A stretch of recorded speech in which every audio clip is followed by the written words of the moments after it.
शाम का वक्त था, सूरज ढलने को था और आसमान पर सुरमई बादल छाए हुए थे। सहारा के करीब बसे एक छोटे से गांव में एक गरीब किसान इब्राहिम अपने छोटे से मिट्टी के घर के बाहर बैठा हुआ था। उसके चेहरे पर गहरी थकान और उदासी की लकीरें साफ झलक रही थीं। वो एक सीधा सादा इंसान था, मगर हालात ने उसे इतना मजबूर कर दिया था कि अब उसके लिए अपने बीवी बच्चों का पेट भरना भी मुश्किल हो गया था। इब्राहिम के पास बस एक छोटा सा खेत था जो अब सूखा पड़ा था। पानी की कमी और मौसम की सख्ती ने उसकी खेती को तबाह कर दिया था। वो रोज मस्जिद जाकर अल्लाह से दुआ करता, मगर हालात सुधरने का नाम नहीं ले रहे थे। उसकी बीवी फातिमा एक नेक औरत थी जो अपने शौहर का हर हाल में साथ देती थी। उनके 3 बच्चे थे। सबसे बड़ा लड़का यूसुफ जो अब 12 साल का हो चुका था, और 2 छोटी बच्चियां अमीना और मरियम। उस दिन इब्राहिम खेत से खाली हाथ लौटा था। घर में एक वक्त के खाने के लिए भी कुछ नहीं बचा था। फातिमा ने जब ये देखा तो उसकी आंखों में आंसू आ गए, मगर उसने अपने शौहर के सामने कोई शिकवा नहीं किया। वो जानती थी कि इब्राहिम पहले ही बहुत परेशान था। रात का वक्त हो गया था, बच्चे भूख से तड़प रहे थे। इब्राहिम ने अपनी बीवी की तरफ देखा और कहा, फातिमा, मैं कुछ इंतजाम करने की कोशिश करता हूं, अल्लाह मालिक है। इतना कहकर वो अपने पुराने कपड़े पहनकर गांव के बाजार की तरफ निकल पड़ा। वो उम्मीद कर रहा था कि शायद कोई उसे थोड़ा बहुत उधार दे दे, जिससे वो अपने बच्चों के लिए कुछ खाना ला सके। मगर बाजार पहुंचकर उसे और भी मायूसी हुई। दुकानदारों ने उसकी मुफलिसी देखकर उसे नजरअंदाज कर दिया। कोई भी उसे उधार देने को तैयार नहीं था। इब्राहिम के लिए यह सब बहुत शर्मिंदगी की बात थी। वो अल्लाह की तरफ देखकर रो पड़ा, ऐ अल्लाह, मेरा क्या कसूर है? मेरे बच्चों का क्या कसूर है? तू ही हमारी मदद कर सकता है। वो थके हारे कदमों से अपने घर लौट रहा था कि अचानक उसे एक अजनबी की आवाज सुनाई दी। भाई, तुम बहुत परेशान लग रहे हो, क्या बात है? इब्राहिम ने देखा कि एक लंबा चौड़ा आदमी उसके सामने खड़ा था। उसकी आंखों में अजीब सी चमक थी और उसकी आवाज बहुत गहरी और रहमदिल थी।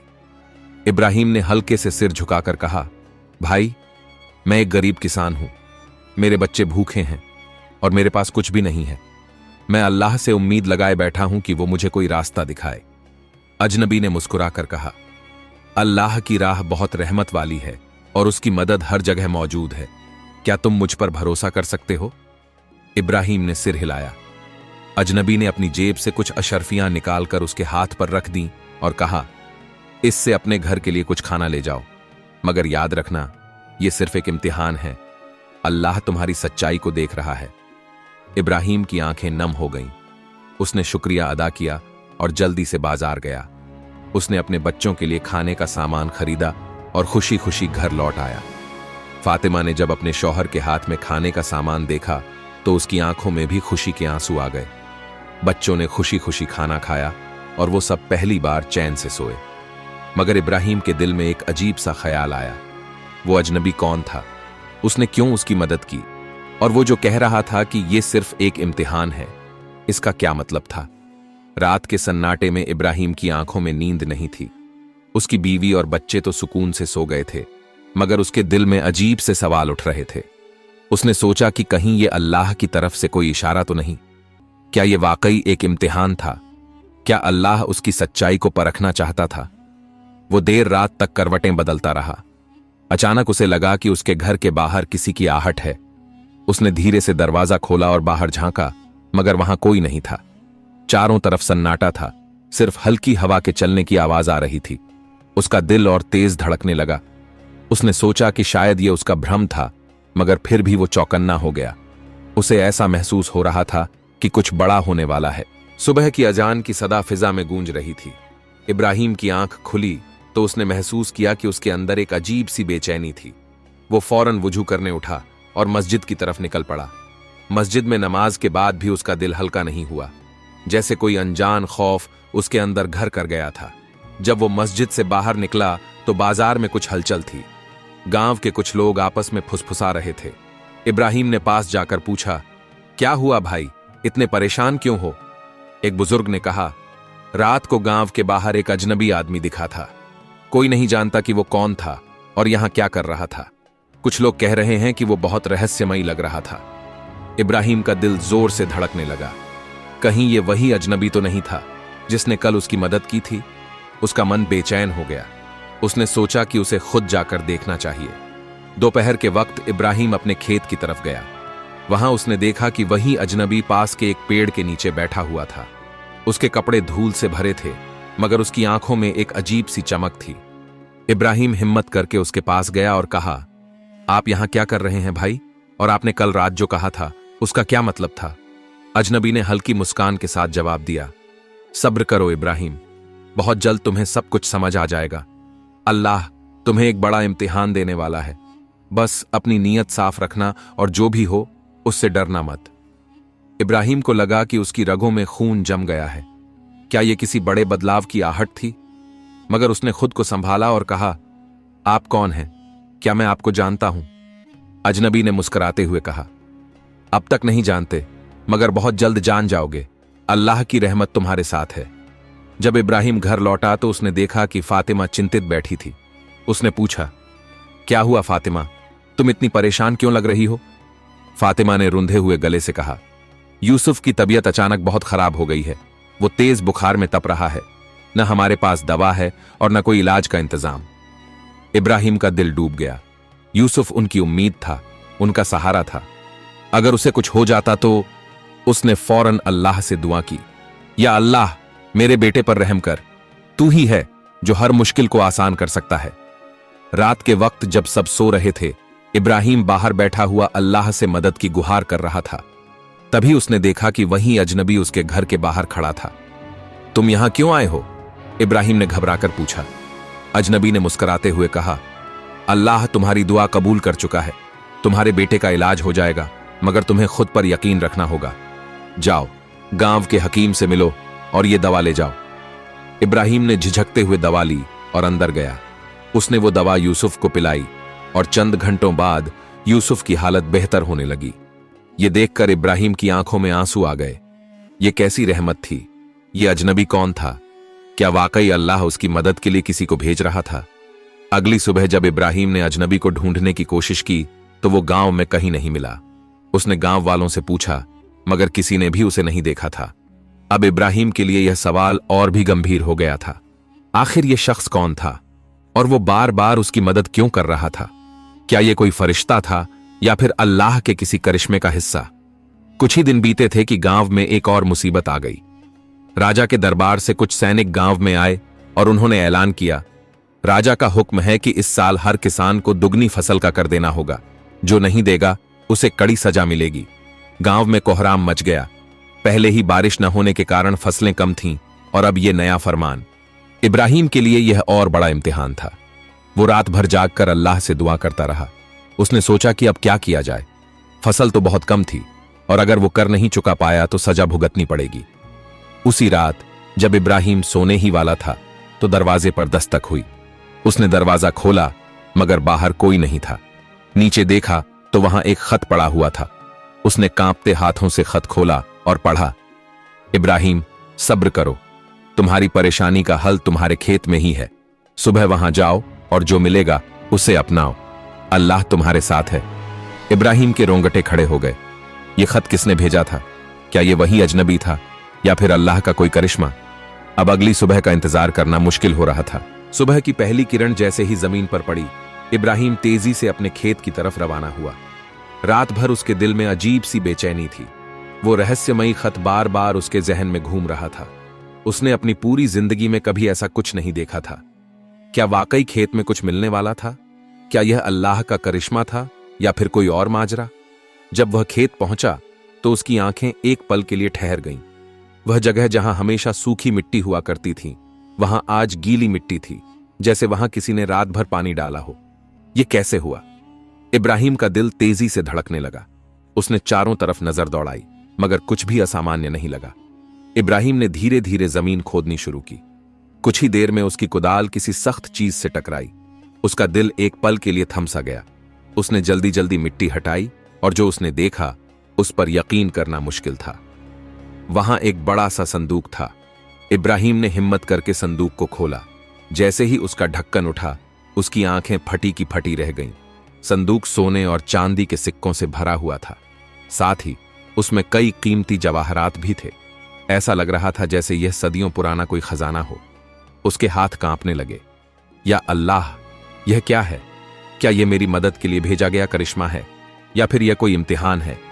इब्राहिम ने तुरंत सजदा किया और अल्लाह का शुक्र अदा किया, मगर उसके दिल में कई सवाल उमड़ रहे थे। यह खजाना यहां कैसे आया? किसने इसे यहां रखा? और सबसे अहम बात, अब वह इसके साथ क्या करे? इब्राहिम इस खजाने को लेकर उलझन में था। अगर वह इसे अपने पास रखता तो उसका और उसके परिवार का जीवन बदल सकता था। वह राजा का कर चुका सकता था, अपने बेटे यूसुफ की परवरिश अच्छे से कर सकता था और कभी किसी चीज की कमी नहीं रहती। मगर क्या यह सही था? क्या यह दौलत उसकी थी या फिर यह अल्लाह की तरफ से उसे दी गई एक और आजमाइश थी? इब्राहिम ने सोचा कि सबसे पहले वह इस बारे में फातिमा से मशवरा करेगा। जब वह घर पहुंचा तो फातिमा उसकी हालत देखकर चौंक गई। इब्राहिम, तुम इतने घबराए हुए क्यों हो? क्या हुआ? इब्राहिम ने कांपते हुए हाथों से संदूक खोला और फातिमा को दिखाया। फातिमा भी हैरान रह गई। या अल्लाह, यह कहां से आया? इब्राहिम ने उसे पूरी बात बताई। फातिमा कुछ देर तक चुप रही, फिर बोली, इब्राहिम, यह अल्लाह की तरफ से तुम्हारे लिए एक इम्तिहान हो सकता है। हमें इस पर जल्दबाजी में कोई फैसला नहीं लेना चाहिए। सबसे पहले हमें यह पता लगाना चाहिए कि यह संदूक किसी का तो नहीं है। इब्राहिम ने हामी भरी। अब उनके सामने सबसे बड़ी चुनौती थी, सच का पता लगाना। अगले दिन इब्राहिम गांव के बुजुर्गों के पास गया और उन्हें सारी बात बताई। वहां मौजूद सभी लोग हैरान रह गए। यह खबर आग की तरह पूरे गांव में फैल गई। कुछ लोगों ने कहा कि यह अल्लाह की इनायत है और उसे इसे रख लेना चाहिए, जबकि कुछ ने कहा कि यह किसी और का हो सकता है और राजा को इसकी जानकारी देनी चाहिए। गांव के मुखिया ने कहा, इब्राहिम, यह एक बड़ी जिम्मेदारी है। अगर यह खजाना किसी और का है तो हमें उसे लौटा देना चाहिए, लेकिन अगर यह किसी का नहीं है तो हमें इसका सही इस्तेमाल करना चाहिए। अब इब्राहिम एक और मुश्किल में पड़ गया। उसे क्या करना चाहिए? क्या वह इस खजाने को राजा को सौंप दे या फिर इसे गरीबों के भले के लिए इस्तेमाल करे? उसी रात जब इब्राहिम अपने घर में बैठा सोच रहा था, तभी दरवाजे पर फिर से दस्तक हुई। जब उसने दरवाजा खोला तो वहां कोई नहीं था, मगर जमीन पर एक और खत पड़ा था। इब्राहिम ने जल्दी से खत खोला और पढ़ा, इब्राहिम, अल्लाह ने तुम्हें इस इम्तिहान के लिए चुना है। यह दौलत तुम्हारी नहीं है, बल्कि इसे सही तरीके से इस्तेमाल करना तुम्हारी जिम्मेदारी है। याद रखो, हर अमानत का हिसाब होगा। जो कुछ भी करो, सोच समझ कर करो। अल्लाह तुम्हारे साथ है। इब्राहिम के रोंगटे खड़े हो गए। यह कौन था जो उसे लगातार सही रास्ता दिखा रहा था? क्या यह वही अजनबी था या फिर यह अल्लाह का कोई फरिश्ता था? इब्राहिम ने सारी रात दुआ में गुजारी। अगले दिन वह गांव के मुखिया और कुछ बुजुर्गों के साथ राजा के दरबार में पहुंचा। वहां उसने राजा को पूरी बात बताई और संदूक उसके हवाले कर दिया। राजा यह देखकर बहुत प्रभावित हुआ। उसने कहा, इब्राहिम, तुमने बहुत ईमानदारी दिखाई है। मैं तुम्हारी सच्चाई से बहुत खुश हूं। यह खजाना अब राजा के खजाने में जाएगा, लेकिन मैं तुम्हें तुम्हारी ईमानदारी के इनाम में कुछ देना चाहता हूं। राजा ने इब्राहिम को कुछ सोने के सिक्के और खेती के लिए एक अच्छी जमीन देने का ऐलान किया। यह सुनकर इब्राहिम की आंखों में आंसू आ गए। अल्लाह ने उसकी सच्चाई का बदला दिया था। खजाना लौटाने के बाद भी इब्राहिम की जिंदगी में करिश्मे खत्म नहीं हुए। कुछ ही दिनों में बारिश हुई और उसकी फसल पहले से कई गुना बेहतर हो गई। अब उसे किसी चीज की कमी नहीं थी। गांव में भी उसकी इज्जत और बढ़ गई। इब्राहिम को अब यकीन हो चुका था कि अगर नीयत साफ हो और इंसान सच्चाई पर कायम रहे तो अल्लाह उसकी हर मुश्किल आसान कर देता है। इब्राहिम ने अपने बेटे यूसुफ को हमेशा सिखाया, बेटा, दौलत से ज्यादा कीमती चीज ईमानदारी और भरोसा है। अगर तुम सच्चाई पर कायम रहोगे तो अल्लाह तुम्हारे लिए रास्ते खुद बना देगा। यूसुफ ने अपने पिता की बात गांठ बांध ली और इसी तरह एक गरीब किसान से शुरू हुई यह कहानी ईमानदारी और अल्लाह के करिश्मे का सबूत बन गई। खजाने को राजा को सौंपने के बाद इब्राहिम की जिंदगी में सुकून तो आ गया, लेकिन अल्लाह के इम्तिहान अभी खत्म नहीं हुए थे। गांव में इब्राहिम की ईमानदारी की चर्चा हर तरफ थी। कुछ लोग उसकी तारीफ कर रहे थे तो कुछ को यह बात हजम नहीं हो रही थी कि उसने इतनी बड़ी दौलत अपने पास रखने के बजाय राजा को सौंप दी। मगर इब्राहिम जानता था कि असली दौलत सच्चाई और ईमानदारी है। वह अपने खेतों में पहले से ज्यादा मेहनत करने लगा, लेकिन जल्द ही उसे एक और मुश्किल का सामना करना पड़ा। एक दिन गांव में अचानक फसलों पर एक अजीब बीमारी फैल गई। चारों तरफ हाहाकार मच गया। खेतों में लगे अनाज मुरझाने लगे और किसानों की मेहनत पर पानी फिरता दिखने लगा। इब्राहिम का खेत भी इससे अछूता नहीं रहा। कुछ ही दिनों में उसकी फसल भी सूखने लगी। गांव के लोग बेहद परेशान थे। यह कैसी आजमाइश थी? पहले बारिश नहीं हुई थी, अब जब फसल तैयार हुई तो यह बीमारी आ गई। लोग राजा के पास शिकायत करने गए, मगर कोई हल नहीं निकला।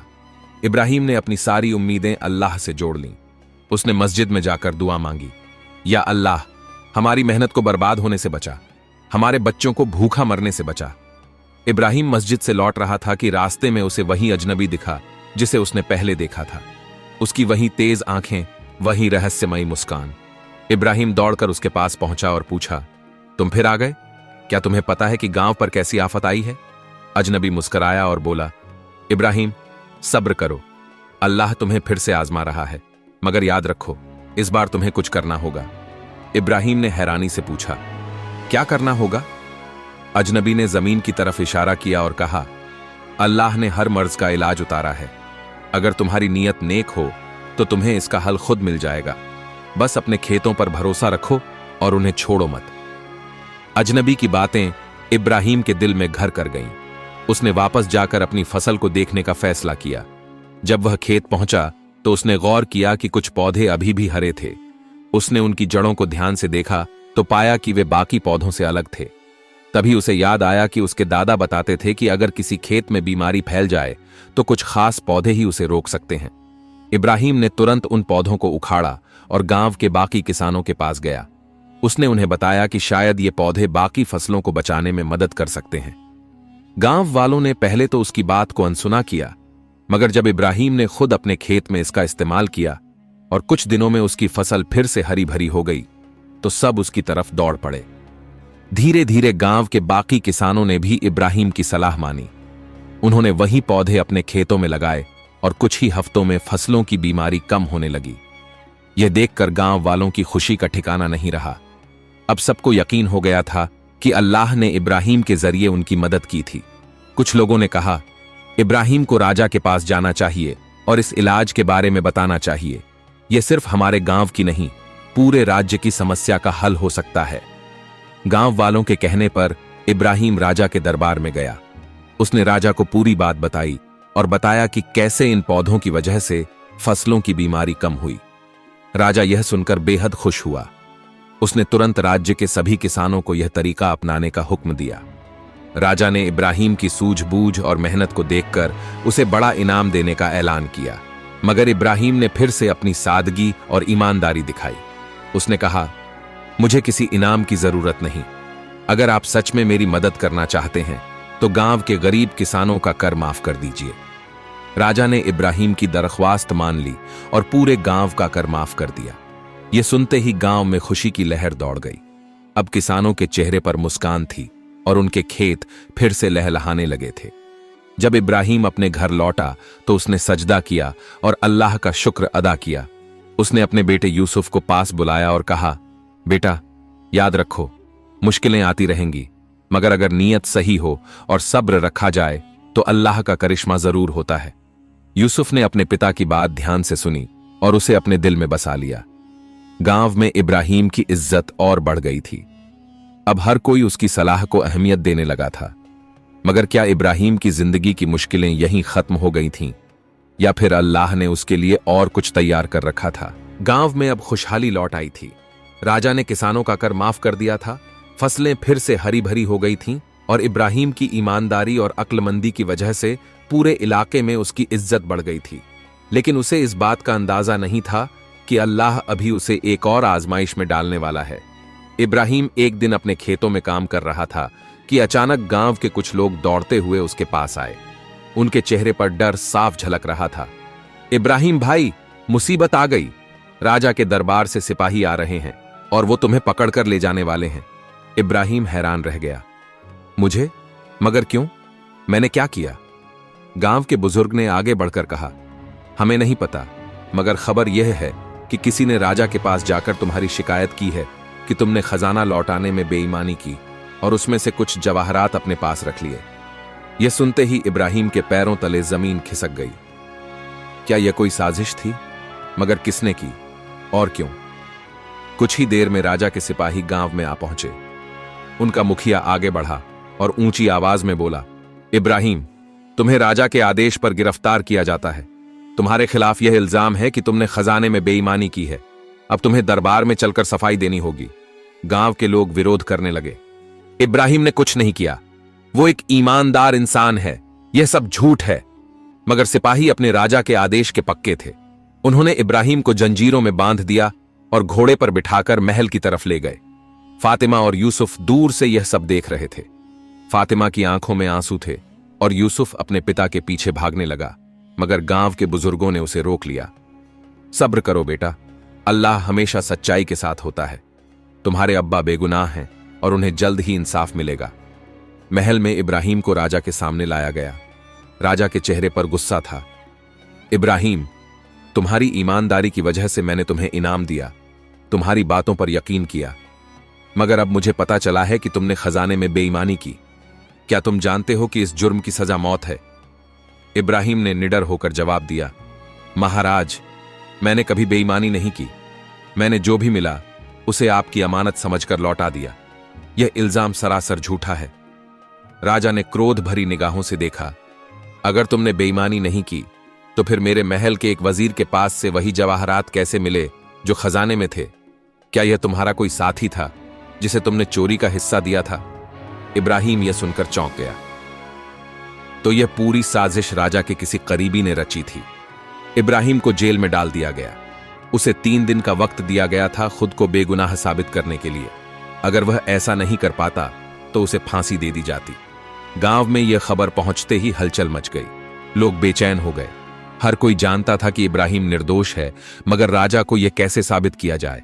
तभी यूसुफ ने फैसला किया कि वह अपने पिता को बचाने के लिए कुछ करेगा। वह अपनी मां के पास गया और बोला, अम्मी, हमें अब्बू को बचाना होगा। मैं राजा से मिलने जाऊंगा और उसे बताऊंगा कि अब्बू बेगुनाह हैं। फातिमा पहले तो घबरा गई, मगर फिर उसे यकीन हुआ कि उनका बेटा सही कह रहा है। उसने अपने बेटे को अल्लाह का नाम लेकर भेज दिया।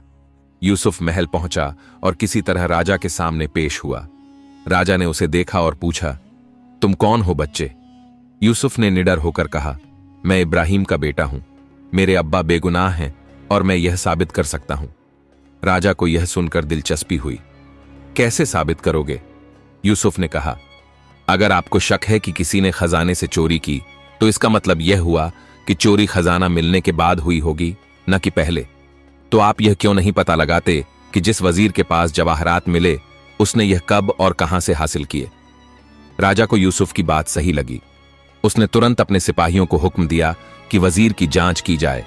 जब सिपाहियों ने वजीर की कोठी में छानबीन की तो वहां कई ऐसे जवाहरात मिले जो राजा के खजाने से गायब थे। यह देखकर सब दंग रह गए। राजा ने तुरंत वजीर को दरबार में बुलाया। जब सख्ती से पूछताछ की गई तो वजीर ने अपना जुर्म कबूल कर लिया। हां, मैंने खजाने से चोरी की और इल्जाम इब्राहिम पर लगाया ताकि मैं बच सकूं। राजा को अपनी गलती का एहसास हुआ। उसने तुरंत इब्राहिम को जेल से रिहा करने का हुक्म दिया और वजीर को कड़ी सजा दी गई। इब्राहिम जब जेल से बाहर आया तो सबसे पहले उसने अल्लाह का शुक्र अदा किया। राजा ने इब्राहिम से माफी मांगी और उसे अपने दरबार में ऊंचा मुकाम देने का प्रस्ताव रखा, मगर इब्राहिम ने विनम्रता से कहा, महाराज, मुझे सिर्फ अपने खेतों में रहना पसंद है। मुझे किसी ओहदे की जरूरत नहीं। मैं बस चाहता हूं कि मेरी सच्चाई पर भरोसा रखा जाए। राजा ने इब्राहिम की बात मानी और उसे बहुत सम्मान दिया। जब इब्राहिम वापस गांव पहुंचा तो उसका स्वागत किसी नायक की तरह हुआ। ईमानदारी, सब्र और अल्लाह पर भरोसे ने उसे इस मुश्किल इम्तिहान में जीत दिलाई थी। इब्राहिम ने अपने बेटे को गले लगाया और कहा, यूसुफ, आज तुमने साबित कर दिया कि अगर नीयत साफ हो तो अल्लाह हमेशा रास्ता दिखाता है। तुमने हिकमत से काम लिया और सच्चाई को जीत दिलाई। यूसुफ ने सिर झुकाकर कहा, अब्बा, यह सब आपकी सीख का नतीजा है। गांव में अब पहले से ज्यादा खुशहाली थी। लोग अब जानते थे कि अल्लाह की राह पर चलने से कितनी बड़ी मुश्किलें भी आसान हो जाती हैं। मगर क्या इब्राहिम की जिंदगी में और कोई इम्तिहान आने वाला था, या अब उसकी जिंदगी सुकून से गुजरने वाली थी? एक दिन गांव में अचानक राजा के सिपाही आए और ऐलान किया कि राज्य पर पड़ोसी सुल्तान की सेना हमला करने वाली है। राजा ने ऐलान किया कि हर गांव से कुछ लोगों को सेना में भर्ती होना होगा। इब्राहिम का नाम भी उनमें शामिल था। फातिमा यह सुनकर घबरा गई। इब्राहिम, अब तो सब कुछ ठीक हो गया था, अब फिर यह नई मुसीबत? इब्राहिम ने सब्र के साथ जवाब दिया, फातिमा, यह भी अल्लाह की मर्जी है। अगर उसने मुझे इस इम्तिहान में डाला है तो वही मुझे बाहर भी निकालेगा। इब्राहिम को सेना में भर्ती कर लिया गया और उसे कड़ी ट्रेनिंग से गुजरना पड़ा। उसने कभी तीर तलवार नहीं चलाई थी, मगर उसकी मेहनत और लगन ने उसे एक काबिल सिपाही बना दिया। कुछ ही महीनों में युद्ध का ऐलान हो गया और उसे सेना के साथ दुश्मन के खिलाफ कूच करना पड़ा। जब युद्ध शुरू हुआ तो इब्राहिम ने पूरी बहादुरी से लड़ा। उसने कई दुश्मनों को परास्त किया, मगर तभी एक खतरनाक पल आया। एक दुश्मन सैनिक ने पीछे से वार किया और इब्राहिम गंभीर रूप से घायल हो गया। उसे युद्ध क्षेत्र से उठाकर एक तंबू में लाया गया। इब्राहिम की सांसें धीमी हो रही थीं। वह दर्द में था, मगर उसके होंठों पर सिर्फ अल्लाह का नाम था। तभी एक अनजाना फकीर उसके पास आया और उसके घावों पर कोई जड़ी बूटी लगाई। कुछ ही देर में इब्राहिम को राहत महसूस होने लगी। कौन हो तुम? इब्राहिम ने कमजोर आवाज में पूछा। फकीर मुस्कुराया और बोला, अल्लाह अपने नेक बंदों की मदद हमेशा करता है। तुम पर उसकी रहमत है, तुम जल्द ही ठीक हो जाओगे। यह कहकर फकीर गायब हो गया। जब इब्राहिम ने आंखें खोलीं तो उसके जख्म भर चुके थे। उसे यकीन हो गया कि यह अल्लाह का करिश्मा था। युद्ध जीत लिया गया। इब्राहिम को उसके साहस के लिए सम्मानित किया गया और वह वापस अपने गांव लौटा। गांव के लोग उसे देखकर खुश हो गए। फातिमा और यूसुफ की आंखों में आंसू थे। अब्बा, क्या अब हमें और कोई इम्तिहान नहीं देना पड़ेगा? यूसुफ ने पूछा। इब्राहिम ने मुस्कुराकर कहा, बेटा, जिंदगी खुद एक इम्तिहान है, लेकिन अगर हमारा ईमान मजबूत हो और हम अल्लाह पर भरोसा रखें तो हर मुश्किल आसान हो जाती है। गांव में अब पहले से ज्यादा अमन और खुशहाली थी। इब्राहिम की जिंदगी अब सुकून से गुजरने लगी। अल्लाह ने उसे हर इम्तिहान में कामयाबी दी थी और अब वह अपने खेतों में चैन की जिंदगी बिता रहा था। सबक: इस कहानी से हमें यह सीख मिलती है कि चाहे कितनी भी मुश्किलें आ जाएं, अगर हमारा ईमान मजबूत हो और हम सच्चाई की राह पर चलें तो अल्लाह हमें कभी मायूस नहीं करता। उसका करिश्मा हर जगह है, बस हमें उस पर यकीन रखना होगा। प्यारे दोस्तों, उम्मीद है ये वीडियो आपको अच्छी लगी होंगी, तो वीडियो को अपने दोस्तों को शेयर कर दो और चैनल को सब्सक्राइब कर दो। मिलते हैं नेक्स्ट वीडियो में।